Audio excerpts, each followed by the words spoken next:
नमस्कार। न्यूज़ार के खास कार्यक्रम बजट के सार में आपका स्वागत है। मैं हूं देवेंद्र कुशवाहा। आज देश का 15वां अंतरिम बजट पेश होने वाला है। निर्मला सीतारमण जो वित्त मंत्री हैं वो बजट पेश करेंगी। आज इस बजट के बारे में कुछ खास जानकारी हम आपको देने वाले हैं। आज हम इस कार्यक्रम में चर्चा करेंगे बजट के बारे में जो सदन में पेश होने वाला है। वैसे लोकसभा चुनाव के चलते यह बजट पूर्ण बजट नहीं होगा। सरकार अंतरिम बजट पेश करने वाली है, यानी कि यह बजट अगली सरकार बनने से पहले आय व्यय का ब्यौरा होगा। इससे पहले इस अंतरिम बजट में सरकार लोगों को कहां कहां राहत देने वाली है और कहां कठोर निर्णय लेने वाली है और जनता की क्या उम्मीदें हैं, यह जानने से पहले जानना आवश्यक है कि पूर्ण बजट और अंतरिम बजट में क्या अंतर होता है। आइए हम आपको बताते हैं कि पूर्ण बजट क्या होता है। तो किसी सरकार और की पूर्ण बजट पेश करने का मतलब सरकार सालाना वित्तीय विवरण पेश करती है। आमदनी और आय जो है, आमदनी और खर्चे का विवरण पेश करती है। एक साल का यानी कि एक वित्तीय वर्ष जो होता है वो 31 मार्च से 1 अप्रैल का वित्तीय वर्ष होता है और इस वित्तीय वर्ष में सरकार कितनी आय करती है, कितना व्यय होता है, इसी का ब्यौरा होता है पूर्ण बजट। इसमें आय के स्रोतों का आकलन किया जाता है और कितना हमें व्यय करना है, ये इसमें इसका पूरा लेखा जोखा होता है। लेकिन सबसे बड़ी बात यह है, पूर्ण बजट इसको इसलिए कहते हैं क्योंकि यह जो बजट है, ये जो बजट है ये पूरे एक साल का होता है, इसलिए इसे पूर्ण बजट कहते हैं। तो ये पूर्ण बजट है।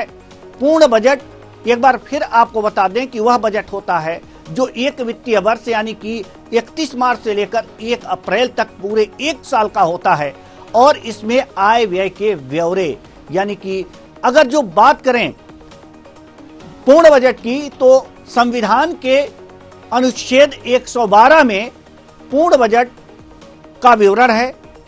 इसको वार्षिक वित्तीय विवरण के नाम से अनुच्छेद 112 में लिखा गया है। तो ये जो पूर्ण बजट है इसका उल्लेख भारतीय संविधान के अनुच्छेद 112 में किया गया है जो साल भर का लेखा जोखा होता है। अब आइए हम आपको बताते हैं अंतरिम बजट। अंतरिम बजट क्या है इसके बारे में हम आपको बताएं कि अगर बात करें अंतरिम बजट की तो यह बजट चुनावी साल में अगली सरकार बनने तक के लिए पेश किया जाता है। यानी कि साफ साफ है कि यह भी, इसको भी बनाने में उतना ही समय लगता है।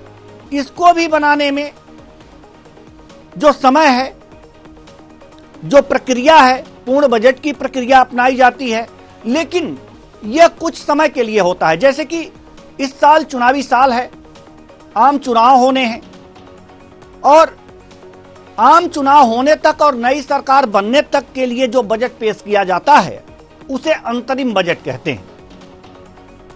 यह 15वां अंतरिम बजट होगा। आपको बता दें ये जो बजट है ये 15वां अंतरिम बजट होगा जिसे वित्त मंत्री निर्मला सीतारमण पेश करेंगी। एक बात और बजट के संबंध में हम आपको बता दें कि ये जो वार्षिक वित्तीय विवरण है इसे राष्ट्रपति द्वारा पेश किया जाता है। यह संविधान में उल्लिखित है और राष्ट्रपति यह तय करता है कि कौन सा मंत्री इस वार्षिक वित्तीय विवरण यानी कि बजट को सदन में पेश करेगा। सामान्यतः आय व्यय का लेखा जोखा वित्त मंत्री के पास होता है और इसलिए आय व्यय का लेखा जोखा राष्ट्रपति वित्त मंत्री को सौंप देता है कि आप उस बजट को पेश कीजिए। वैसे अगर जो बात करें अंतरिम बजट की तो अब तक किस किस ने और कब कब पेश किया है ये भी देख लेते हैं। अंतरिम बजट का जिक्र भारतीय संविधान में, जैसा कि मैंने पहले ही बताया, नहीं मिलता, लेकिन भारत में अंतरिम बजट पेश करने की एक स्वस्थ परंपरा रही है। अब तक भारत में 14 बार अंतरिम बजट पेश हो चुका है। अब ये 15वीं बार आज पेश होगा। भारत में ये कब कब पेश हुआ है अंतरिम बजट, आइए ग्राफिक्स के माध्यम से जानते हैं।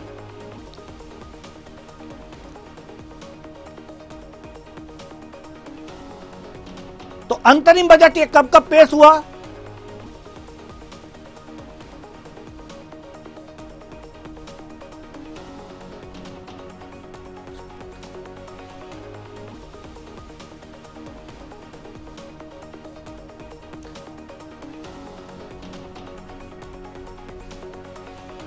तो अंतरिम बजट कब कब पेश हुआ ये स्क्रीन पे हम आपको दिखा रहे हैं। कुल मिलाकर के 14 बार अंतरिम बजट पेश हुआ है। और इसे थोड़ा सा बड़ा करके अगर जो आप दिखाएं तो हम आपको नाम पढ़ करके भी बता सकते हैं अपने दर्शकों को कि ये कब कब पेश हुआ है और किसने पेश किया है, सबसे पहले कब किसने पेश किया, ये सारी चीजें हैं। कोई जरूरी नहीं है कि हम ताजा को दिखाते रहें। हम अपने दर्शकों को अपने जो बजट के कार्यक्रम हैं इसे हम पूरी तरह से दिखाएंगे। और 14 बार, जैसा कि हमने बार बार मैं बता रहा हूं कि 14 बार पेश किया जा चुका है और 15वीं बार अंतरिम बजट पेश होगा। तो अब हम आपको दिखा रहे हैं 1 फरवरी 2024 को आज निर्मला सीतारमण 15वीं बार बजट पेश करेंगी। 29 फरवरी 1952 को सीडी देशमुख ने पहली बार अंतरिम बजट पेश किया था। उसके बाद 1957 में पेश किया गया। उसके बाद 1962 में मोरारजी देसाई ने 14 मार्च को पेश किया था। 20 मार्च को 1967 में मोरारजी देसाई ने ही पेश किया था। 5वीं बार अगर 1971 में वाई चौहान ने पेश किया था इस बजट को, और 1977 में पटेल और 1980 में आर वेंकटरमन ने पेश किया था। ये अंतरिम बजट 1991 में यशवंत सिन्हा ने 4 मार्च को पेश किया था। 28 फरवरी 1996 में मनमोहन सिंह ने अंतरिम बजट पेश किया था। 10वीं बार 25 मार्च को 1998 में पेश किया गया था। 2004 में जसवंत सिंह ने 3 फरवरी को पेश किया था अंतरिम बजट, और 16 फरवरी 2009 को प्रणब मुखर्जी ने पेश किया था। पी चिदम्बरम ने 2014 में पेश किया था 13वीं बार अंतरिम बजट, और 1 फरवरी 2019 को पीयूष गोयल ने अंतरिम बजट यह पेश किया था। फिर आपको बताएं कि 15वीं बार, यानी कि अब जो है जो पेश हो रहा है बजट, आज जब पेश होगा तो 15वीं बार यह अंतरिम बजट पेश किया जाएगा। अब हम आपको बताएंगे बजट का मतलब। बजट का मतलब, चूंकि आज बजट पेश होने वाला है तो बहुत सी ऐसी चीजें हैं जो आपको समझनी होंगी, जो बहुत सी ऐसी चीजें हैं जो देखनी होंगी, जाननी होंगी कि आखिर बजट क्या होता है। बजट पेश होगा उससे पहले कुछ ऐसे शब्द आएंगे जिनका जिक्र भी होना चाहिए।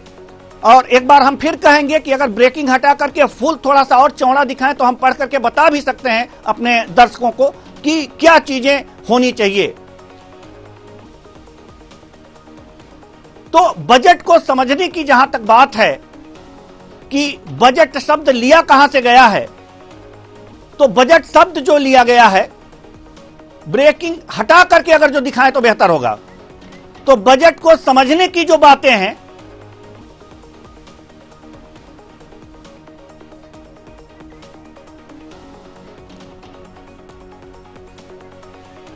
तो बजट क्या है हम आपको बता रहे हैं।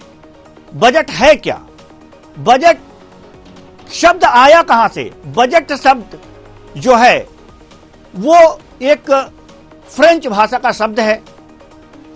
फ्रांस में जब बजट पेश किया गया था तो उस समय एक चमड़े का थैला, वित्त मंत्री जो थे रॉबर्ट वालपोल, वित्त मंत्री के रूप में उन्होंने एक चमड़े के थैले में वो आय व्यय का ब्यौरा लेकर के आए, और जब बजट में उस चमड़े के थैले को उन्होंने खोला तो ये कहा गया, एक सांसद ने मजाक उड़ाते हुए कहा कि बजट खोला गया, यानी कि चमड़े का थैला खोला गया। और जब इसका इस इंग्लिश में इस बात को, दूसरे भाषाओं में इस बात को ये किया गया, तब से ये बजट शब्द जो है बजट के रूप में आया, और वार्षिक वित्तीय विवरण के रूप में ये मजाक से निकला शब्द जो है यह दिखने लगा।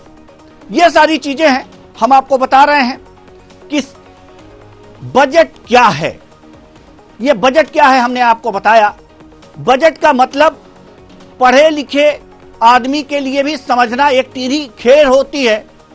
बजट शब्द फ्रेंच भाषा का शब्द है जो बुजेट से बना है। इसका अर्थ होता है छोटा बैग। फ्रेंच भाषा में यह शब्द लैटिन शब्द बुल्गा से लिया गया है। इसका अर्थ है चमड़े का थैला। प्राचीन समय में बड़े व्यापारी अपने सारे मौद्रिक दस्तावेज एक थैले में रखते थे, यह कहानी है। इसी तरह धीरे धीरे इस शब्द का प्रयोग, जैसा कि मैंने बताया कि जब चमड़े के थैले में यह आय व्यय का ब्यौरा लेकर के वित्त मंत्री, फ्रांस के वित्त मंत्री ने यह बजट चमड़े के थैले से आय व्यय का ब्यौरा निकाला, तो एक तरह से उनका मजाक उड़ाते हुए बजट खोला गया, ओपन बजट कहा गया और तब से ये बजट के रूप में आ गया। अब ये जो बही खाते के नाम से ये बजट हमारे सदन में पेश होता है, सरकार द्वारा आय व्यय का लेखा जोखा पेश करने की शुरुआत जो है ये की गई। ब्रिटेन के वित्त मंत्री संसद में आय व्यय का ब्यौरा लेखा जोखा पेश करने आते तो जो संबंधित दस्तावेज था चमड़े के थैले में रख करके आते। उस बैग को फ्रेंच में बजट कहा जाता था, जो अंग्रेजी में भाषांतर करते हुए बजट हो गया। यह बजट है। यह बजट क्या है हमने आपको बताया। केंद्रीय बजट देश का सालाना जो है फाइनेंशियल लेखा जोखा होता है। सरकार बजट के जरिए विशेष वित्तीय वर्ष के लिए अपनी अनुमानित कमाई और खर्च का लेखा जोखा पेश करती है। आसान भाषा में समझे तो केंद्र सरकार के वित्तीय ब्यौरे को केंद्रीय बजट का नाम दिया गया है। हमारे देश में 1 अप्रैल 2023 से 31 मार्च 2024 को वित्त वर्ष माना जाता है। केंद्रीय बजट इसी समय के लिए पेश किया जाता है। बजट के जरिए सरकार यह तय करने की कोशिश करती है कि आने वाले वित्त वर्ष में हम अपनी कमाई की तुलना में किस हद तक खर्च कर सकते हैं। तो आइए अब बताते हैं कि केंद्रीय बजट क्या होता है।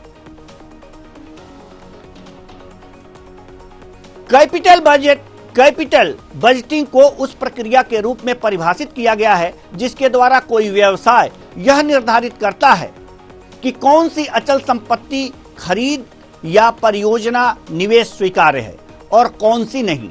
इस दृष्टिकोण का उपयोग करते हुए प्रत्येक प्रस्तावित निवेश को एक मात्रात्मक विश्लेषण दिया जाता है, जिससे व्यवसाय मालिकों को तर्क संगत निर्णय लेने में अनुमति मिलती है। पूंजीगत परिसंपत्ति प्रबंधन के लिए बहुत अधिक धन की आवश्यकता होती है, इसलिए ऐसे निवेश करने से पहले उन्हें यह सुनिश्चित करने के लिए पूंजी बजटिंग करनी चाहिए निवेश से कंपनी को लाभ होगा। कंपनियों को ऐसी पहल करनी चाहिए जिससे उनकी लाभप्रदता में वृद्धि हो और उनके शेयरधारक या निवेशक की संपत्ति में वृद्धि हो। अब आपको हम बता रहे हैं कि पूंजीगत बजट क्या होता है। पूंजीगत बजट सरकार की कुल आय और व्यय में अंतर को माफ कीजिएगा, हम आपको राजकोषीय घाटे के बारे में हम बता रहे हैं। राजकोषीय घाटे के बारे में बता रहे हैं। सरकार की कुल आय और व्यय में अंतर को आर्थिक शब्दावली के रूप में राजकोषीय घाटा कहा जाता है। इससे इस बात की जानकारी होती है कि सरकार को कामकाज चलाने के लिए कितने उधार की जरूरत होगी। कुल राजस्व का हिसाब किताब लगाने में उधार को शामिल नहीं किया जाता, यानी कि सरकार के खर्च और आमदनी के अंतर को वित्तीय घाटा या बजटीय घाटा कहा जाता है। यानी कि अगर जो आप ये कह रहे हैं कि राजकोषीय घाटा अगर हो रही है तो वहां पर स्थितियां कुछ और भी स्पष्ट हो सकती हैं। हम अब अगले ग्राफिक्स की ओर चलेंगे। राजकोषीय घाटा के बाद की जो स्थितियां हैं, चालू खाता घाटा किसे कहते हैं, हम इसके बारे में आपको बता रहे हैं। ग्राफिक्स के माध्यम से आप इसे पढ़ भी सकते हैं। हमारे स्क्रीन पर यह चल रहा है। जब किसी देश की वस्तुओं, सेवाओं और ट्रांसफर का आयात इनके निर्यात से ज्यादा हो जाता है, तब चालू खाते घाटे की स्थिति पैदा होती है। यानी कि इसको इस तरह से समझ सकते हैं, जब भारत में बनी चीजों और सेवाओं का बाहर निर्यात होता है तो इससे भुगतान हासिल होता है। दूसरी ओर जब कोई भी वस्तु या सर्विस आयात की जाती है तो उसकी कीमत चुकानी पड़ती है। इस तरह देश में प्राप्त भुगतान और बाहरी देशों को चुकाई गई कीमत में जो अंतर आता है वह चालू खाता घाटा कहलाता है। चालू खाता घाटा की स्थिति तब होती है जब किसी देश के वस्तु और सेवाओं के आयात का मूल्य उसके निर्यात से अधिक होता है। सीएडी और राजकोषीय घाटा संयुक्त रूप से दोहरा घाटा है जो शेयर बाजार और निवेशकों को प्रभावित कर सकते हैं। राजकोषीय घाटा सरकार के कुल व्यय और उसके कुल राजस्व जो कि उधार को छोड़कर का अंतर होता है। ये चालू खाता घाटा हमने आपको बताया। अब आगे सरकारी राजस्व व्यय के बारे में हम आपको बताने जा रहे हैं। सरकारी राजस्व व्यय सरकार को उसके सभी स्रोतों से होने वाली आमदनी होती है। जैसे कि सरकार जो टैक्स लगाती है, तमाम तरह के टैक्स लगाती है, उससे जो सरकार को जो आमदनी होती है, विभिन्न प्रकार के स्रोत होते हैं और जिन स्रोतों से सरकार को आमदनी होती है उसे हम राजस्व कहते हैं। इसके विपरीत सरकार के जिन जिन मदों में खर्च करती है उन्हें सरकारी व्यय कहते हैं। यानी कि आय और व्यय, राजस्व उसे कहते हैं। अगर आय प्राप्त होती है तो उसे राजस्व कहते हैं और अगर जो व्यय होता है उसे सरकारी व्यय कहते हैं।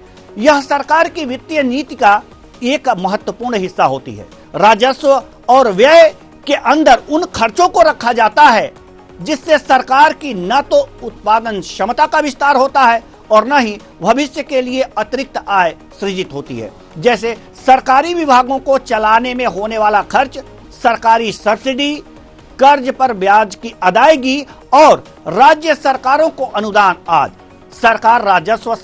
सरकार को उसके सभी स्रोतों से होने वाली आमदनी होती है। इसके विपरीत सरकार जिन जिन मदों में खर्च करती है उसे सरकारी व्यय कहते हैं। यह सरकार की वित्तीय नीति का एक महत्वपूर्ण हिस्सा होता है। अब हम आगे के वित्त विधेयक के बारे में बताते हैं कि आखिर वित्त विधेयक क्या है। वित्त विधेयक और धन विधेयक का भी जिक्र मिलता है। आज हम इस ग्राफिक्स के माध्यम से आपको समझाएंगे कि धन विधेयक क्या है और वित्त विधेयक क्या है। भारतीय संविधान के अनुच्छेद 170(1) और 117(2), अनुच्छेद 117(1) और 117(2) में वित्त विधेयक का उल्लेख किया गया है। ऐसे सभी विधेयक जिनका संबंध वित्तीय मामलों से होता है वित्त विधेयक कहलाते हैं। इस विधेयक को राष्ट्रपति की सहमति के बाद लोकसभा में पेश किया जाता है। इसमें राज्यसभा को भी पर्याप्त शक्ति प्राप्त होती है। वर्ष 2017 में सरकार द्वारा वित्त विधेयक को लोकसभा में पेश किया गया। सरकार ने इस विधेयक में चुनावी बॉन्ड के प्रावधान होने के कारण इसे धन विधेयक के रूप में पारित करने का अनुमोदन किया, जिस पर विपक्ष ने विरोध जताया। लेकिन केंद्र सरकार ने वित्त विधेयक को धन विधेयक के रूप में पेश करके पारित करवा लिया। केंद्र सरकार ने उच्चतम न्यायालय के इस प्रक्रिया को न्यायोचित ठहराते हुए कहा कि न्यायाधिकरण के अधिकारियों को भुगतान किए जाने वाले वेतन और भत्ते भारत की संचित निधि से आते हैं, अतः इसे धन विधेयक की श्रेणी में रख सकते हैं। लेकिन उच्चतम न्यायालय ने अपने निर्णय में कहा कि राष्ट्र की बहुलता और शक्ति के संतुलन के लिए राज्यसभा को दरकिनार नहीं किया जा सकता। दरअसल धन विधेयक संविधान के अनुच्छेद 110 में जिक्र किया गया है। इसमें करारोपण, कर के उन्मूलन, परिवर्तन, विनियमन संबंधी प्रावधान किया गया है। सरकार द्वारा ऋण लेने से संबंधित विनियमन और भारत की संचित निधि आकस्मिक निधि से धन निकालना या जमा करना एक प्रक्रिया के अंतर्गत आती है। भारत की संचित निधि या लोक लेखा में कोई धन प्राप्त करना अनुच्छेद 117 के अनुसार धन विधेयक राष्ट्रपति की सिफारिश से केवल लोकसभा में प्रस्तुत किया जा सकता है। आगे हम अगले ग्राफिक्स के माध्यम से हम आपको बता रहे हैं राजस्व सरप्लस। जैसे कि अभी आपको थोड़ी देर पहले हमने बताया कि राजस्व क्या होता है, तो सरकार विभिन्न स्रोतों से जो आय करती है उसे हम राजस्व की संज्ञा देते हैं, राजस्व नाम लेते हैं। वो राजस्व है, सरकार जो आय करती है वो राजस्व है। अब राजस्व सरप्लस क्या होता है इसके बारे में भी हम आपको बता दें। अगर कोई वित्त वर्ष में सरकार का राजस्व अनुमानित सरकार खर्च से ज्यादा होता है तो उस बजट को अधिशेष बजट या सरप्लस बजट कहा जाता है। इसे ऐसे समझिए, सरकार द्वारा लगाए गए टैक्स से जितनी इनकम हो रही है वह जन कल्याण पर सरकार के खर्च राशि से ज्यादा है तो यह सरप्लस बजट कहलाता है। इस बजट का देश की वित्तीय समृद्धि को दर्शाता है। सरकार कई बार महंगाई को कम करने के लिए इस बजट को लागू कर सकते हैं, यानी कि सरप्लस बजट आप समझ चुके होंगे। अगर हम आपको इसे एक बार और समझाने की कोशिश करेंगे, महंगाई से जुड़ा हुआ मुद्दा है ये, तो हम इसे एक बार और आपको समझाएंगे कि आखिर सरप्लस बजट क्या होता है। इसे ध्यान से सुनिएगा क्योंकि यह बहुत ही महत्वपूर्ण है। सरप्लस बजट क्या होता है? तो अगर कोई वित्त वर्ष में सरकार का राजस्व अनुमानित सरकार खर्च से ज्यादा होता है तो उस बजट को अधिशेष बजट या सरप्लस बजट कहा जाता है। इसे ऐसे समझिए कि सरकार द्वारा लगाए गए टैक्स से जितनी इनकम हो रही है, टैक्स लगाकर ही सरकार कमाई करती है, जितनी इनकम हो रही है वह जन कल्याण पर खर्च राशि से अगर जो ज्यादा है तो यह सरप्लस बजट कहलाता है। आप इसको इस तरह से भी समझ सकते हैं कि अगर आपके पास आय के साधन, अगर आप 1000 रुपए प्रतिदिन कमाते हैं और रोज के आपके खर्चे हैं अगर 900 रुपए खर्चे हैं तो आपकी कमाई से आपका खर्चा कम है। आपकी जो कमाई है उससे आपका खर्चा कम है, यानी कि आप सरप्लस हैं। 100 रुपए सरप्लस प्रतिदिन आ रहे हैं, यानी कि वो आपकी बचत हो जाती है। इस तरह से ये कह सकते हैं कि ये सरप्लस बजट है।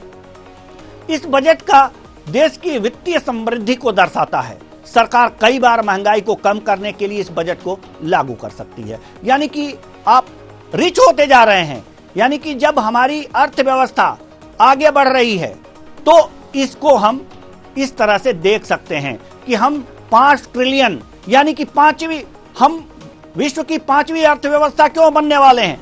क्योंकि देखने वाली बात है कि हम लगातार प्रगति की ओर अग्रसर हो रहे हैं। हम लगातार प्रगति की ओर अग्रसर हो रहे हैं तो हमारा जो आय है वो व्यय से ज्यादा होना चाहिए।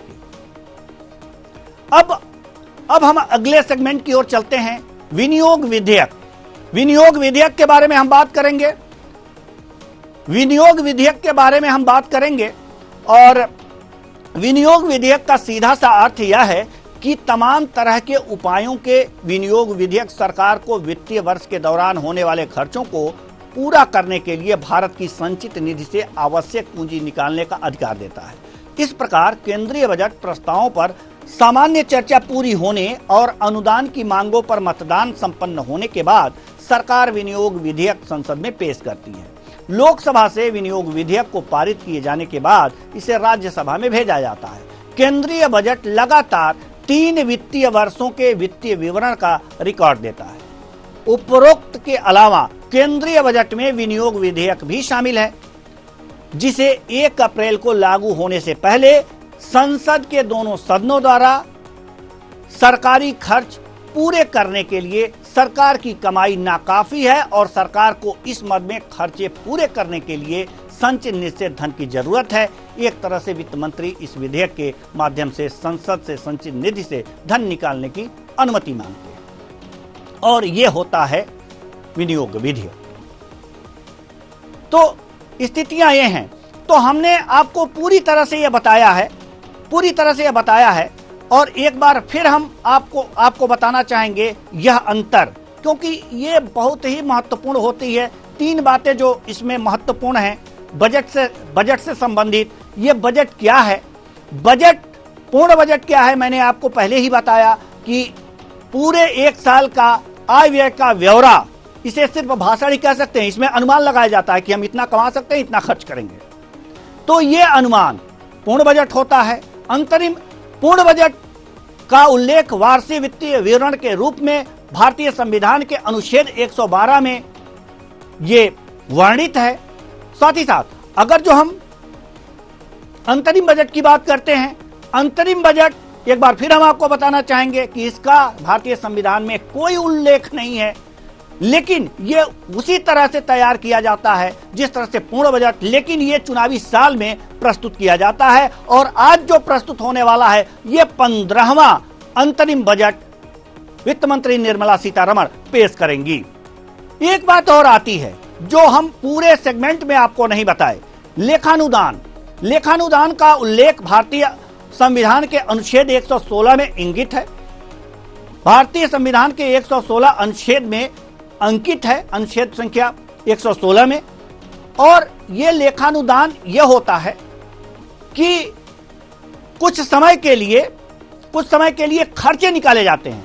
अब इसको आप इस तरह से समझ सकते हैं कि जो पूर्ण बजट आपने समझ लिया, अंतरिम बजट समझ लिया, लेखानुदान यह है कि अगर आप किसी संस्था में हैं, किसी संस्था में काम कर रहे हैं और कोई आकस्मिक चीज आई और आपने आय व्यय का ब्यौरा दिए बगैर आपने पैसे निकाले कैसे और यह लिख दिया कि हम इतने पैसे ले रहे हैं, यह खर्चे की जरूरत है, हम चले गए, बाद में ब्यौरा देंगे, तो यह होता है लेखानुदान। लेकिन बजट में जो पूर्ण बजट है और अंतरिम बजट है, इसमें आय व्यय का ब्यौरा देख करके ही पैसे लिए जाते हैं। यह है मुख्य अंतर, और इसलिए हम इसे लेखानुदान नहीं कह सकते, लेकिन अंतरिम बजट कह सकते हैं, लेकिन पूर्ण बजट भी नहीं कह सकते। तो यह था बजट और बजट का सार। बजट क्या है, पूर्ण बजट क्या है, अंतरिम बजट क्या है और लेखानुदान क्या है, इसमें कंफ्यूजन नहीं होनी चाहिए। और साथ ही साथ और भी इसके जो तमाम सेगमेंट थे, आज बजट अंतरिम बजट पेश होने वाला है, आप इसे ध्यान में रखिएगा और पूरी तरह से बजट को समझने की कोशिश कीजिएगा। बहुत आसान है। आज बजट के सार में इतना ही। मुझे दीजिए इजाजत, नमस्कार।